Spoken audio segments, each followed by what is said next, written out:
Before I do that though, I want you to understand why it's so important, and that's what we're going to start off with. So some of the history. General aviation has been a part of disasters around the world for a long, long time. This is not new, other than the fact it's being really looked at for the first time in our state and for the West Coast before we have to actually have the need. They were a part of general aviation or private pilots. Were part of Loma Prieta, Northridge, and Haiti earthquakes. Loma Prieta earthquake, a group of about 80 pilots, just private pilots, was able to deliver 500,000 pounds of supplies in 3 days. That's a lot of stuff that can help a lot of people, and that's just everyday people like you flying their planes, bringing the supplies in. Haiti's 2010 earthquake, a flying boat, an Albatross twin engine, was able to bring in a medical team and 2 tons of equipment and supplies directly into the beach to a community that desperately needed it, and that was the first day they got in because they couldn't get it past the airport because the roads were too damaged. They were a part of the Hurricane Andrew, Harvey, Irma, Maria. I was a part of all 3 hurricanes this last summer, or fall, when those ran through, and general aviation was huge lifelines. And I remember talking to a community member in Beaumont who said flat out, if not for general aviation, the body count would have been much higher. 9/11, the first plane in the air was an Air Care Alliance aircraft delivering blood test kits to the towers when they fell. Hurricane Irma, Aerobridge delivered a C-17 equivalent load of about 40,000 pounds of supplies into Summerland Keys. 2010, Aerobridge also evacuated about 1,400 people just using private pilots. The core of this is the West Coast General Aviation Response Plan, which is an international, national, and local coordinated effort to use general aviation, private and commercial operators to help be our saving grace, our lifeline until more regular help can arrive. Some of the parts of this are the Buffalo Airways out of Northwest Canada, which is a commercial operator. Everett's Air out of Alaska. Aerobridge, which is a national group that comprises multiple groups throughout this nation that has now committed to helping our effort.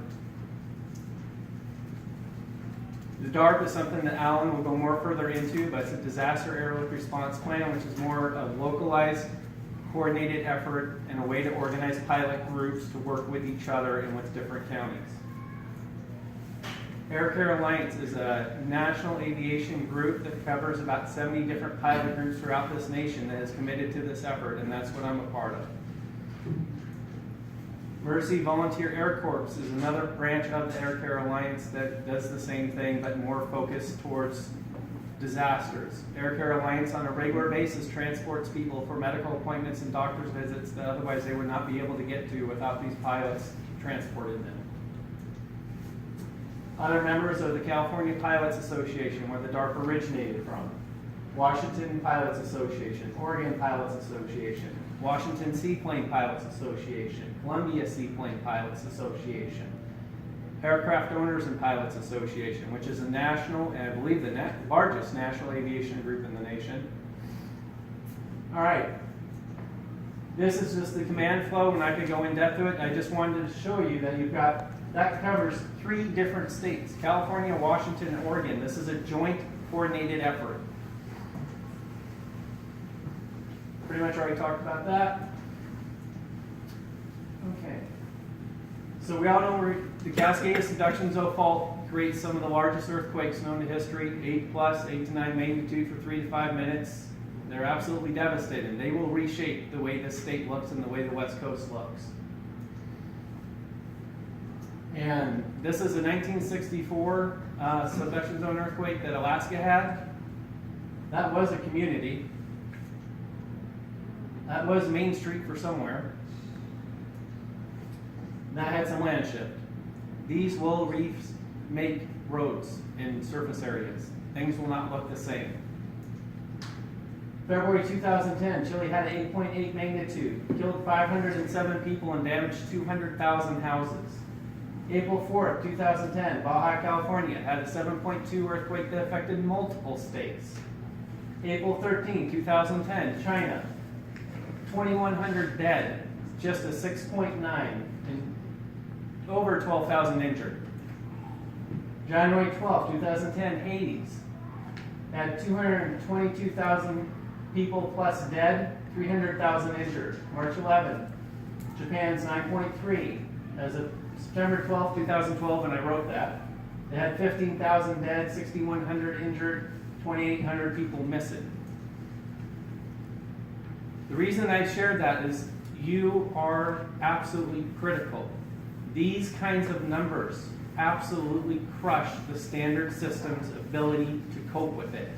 Without private pilots and communities working with pilots to help support this effort, those numbers go up.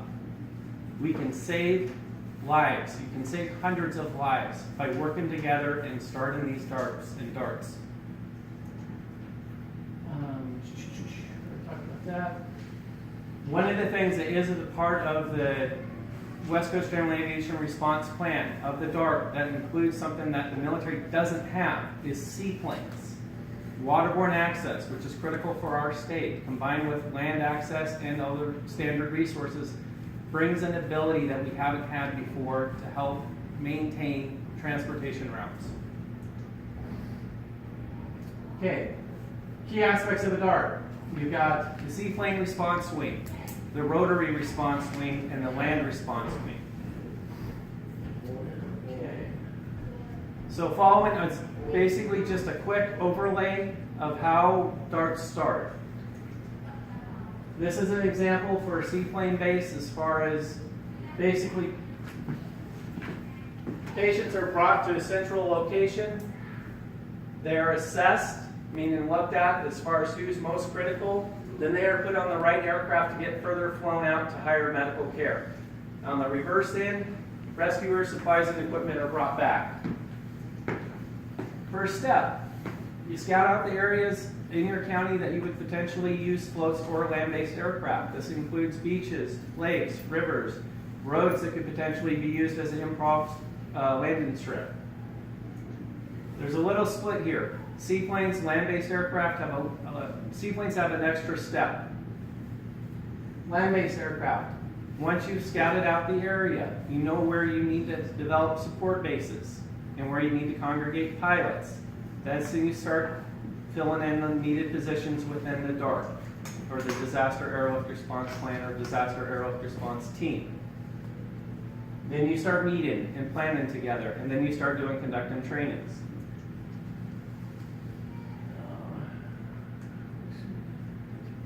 Okay, seaplanes, same thing. You overfly the area. You fill in the needed positions.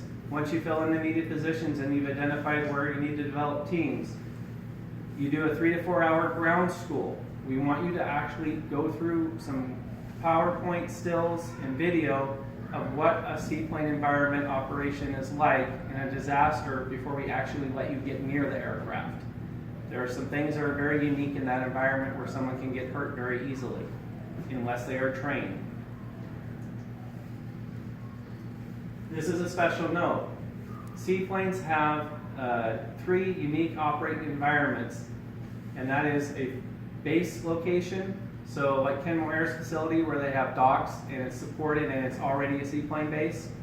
They have a forward operating area, which is basically a dog park that's turned into a beach and an operation area after a disaster. It's improved, so like a lake or a river. And then you have the ocean beach, which has tide currents. So each of those different environments has different safety aspects that need to be addressed. It goes into the 3 to 4 hour ground training. That's why that's so important. This is just an idea, just to give you another concept map. Again, you have a central location. You have outlying areas or communities. Seaplanes or land-based aircraft go from the central area to the outlying area to drop off food and collect injured and supplies. Bring them back to the central area. They get reassessed medically wise. Then they get sent further east to higher levels of treatment, and then rescuers and supplies are brought back west. So small planes bring in injured. This is just an example that we've done with seaplanes.